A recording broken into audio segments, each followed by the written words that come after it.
How does one follow that kind of introduction? And the Lord saw how great the wickedness of the human race had become on the earth, and that every inclination of the thoughts of the human heart was only evil at the time. The Lord regretted that he had made human beings on earth, and his heart was deeply troubled. That's Genesis chapter 6, my friends. How could a God who already knew everything, past, present, and future, have regret? How could someone who already knew the outcome of every event, past, present, and future, in fact be surprised? The good book does not say. But yea, oh yea, the Lord was filled with regret and trouble, and apparently he was more than a bit pissed. Astounded that imperfectly created humans would act imperfectly, God watched from beyond the earth, beyond our atmosphere, beyond the waters which apparently existed and floated in space before creation, the waters in the deep. He came to the conclusion that again he apparently should have already concluded it. Oh, it's very confusing. Justice demanded it, my friends. Justice needed genocide. Not just the execution of those committing the evil and heinous acts, but of the infirmed, the elderly, sitting quietly, peacefully in their homes, children who hadn't yet reached a point in their lives where they could understand concepts like evil, the unborn, which, by the way, made Yahweh the very first abortion doctor. Animals, too, they gotta go, except for a few specimens from each animal kind, and that's for you, Kinham, animal kinds. And they would essentially do what the humpback whales did in Star Trek IV. They would spring into the future to repopulate the species. Any Trek fans? Okay. And God thought to himself, I won't simply annihilate everybody except Noah and his family. Too easy. I'm going to concoct an elaborate Rube Goldberg mechanism. So he instructed the one righteous guy, Noah, at the age of 500, to build the boat of size of a small stadium using only trees and tar. He didn't need 100 million in 21st century construction equipment to do it. Despite the reality that the townspeople would soon be horribly killed, he didn't even need taxpayer support. Noah was indeed righteous. And the animals came, my friends, camels and donkeys and hamsters and anacondas and giant pandas and parakeets and velociraptors. They all came. They were all happy, peaceful travelers who walked from their respective homes to board the Ark. It did take longer for the penguins and the polar bears, but it gave them time as well on the journey to adapt to the 130-degree Middle Eastern desert climate. The boat was built to God-specific specifications, this many cubits, that many cubits, use this wood, use these construction methods. And when it was completed, Noah and his family boarded the Ark, and he sealed the door as the rains began to fall. They would be the only humans saved, for apparently, suspiciously, nobody else on planet Earth had a boat.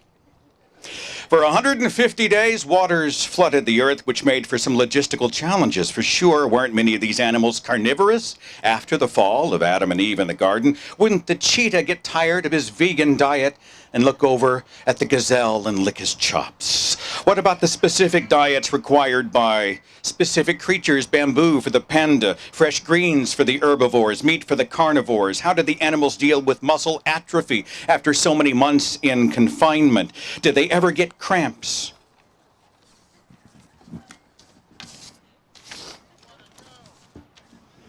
I can't even imagine the smell, all these beasts essentially existing in the world's largest locker room. And allowing they had plenty of food, how did 8 people shovel thousands of tons of animal waste out of a stadium-sized boat with only one window? How did they do it? Outside the window, how is ocean life surviving? The fresh rainwaters mixing with the salt ocean water to make a brackish mixture toxic to both the fresh and the ocean water animals. Did the sharks and the trout and the pufferfish and the marlins just hold their watery breath for over a year? Why would God have Noah send out doves to find land?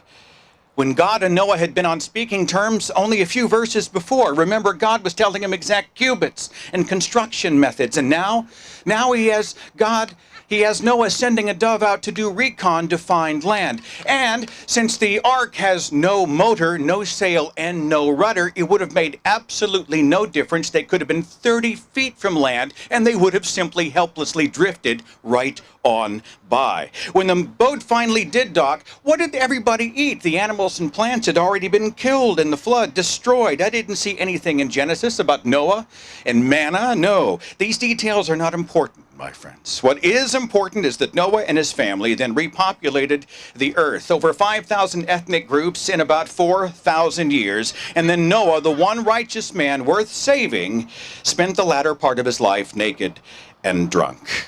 And his story would be documented in an anonymously written book, and in modern times would be memorialized by Ken Ham, who somehow sold the state of Kentucky on the construction of a $100 million paperweight. It would be a monument, my friends, to both the church and the state. That rolling sound you hear being our founding fathers and the authors of the Constitution rolling in their graves. Lord Bevan would smile approvingly from his mansion chamber. And Yahweh, still surprised that his genocidal flood didn't really solve the problem of human imperfection, that ended up totally sucking for Jesus, who as God would then have to impregnate a teenager with himself for yet another biblical death. I am here today, my friends, because I was indoctrinated with the actual verses of this story. I was taught, warned, I was told every freaking day that I was born broken and I needed to be fixed. I was trained to distrust science and scientists. I protected my own religious belief while working to deny the beliefs and opinions of others. Like Ken Ham's Ark Encounter, I was a monument to bad information, bad thinking, bad ideas. And now that I am free of all that nonsense, I am here because I think Kentucky, I think my country, and humanity deserve so much more, so much better than the awful fairy tale of global genocide.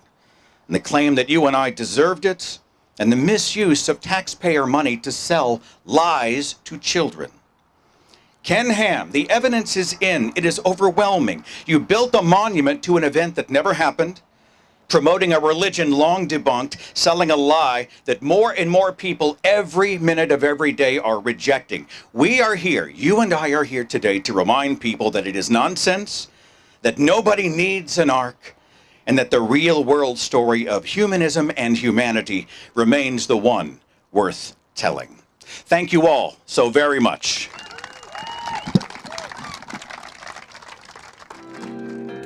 Yes, I understand that my whole life is just a blink of an eye. The history of the earth is with each moment that goes by. But this moment that I'm with you, it feels like time has stood still. It feels somehow like it matters, and that it always will.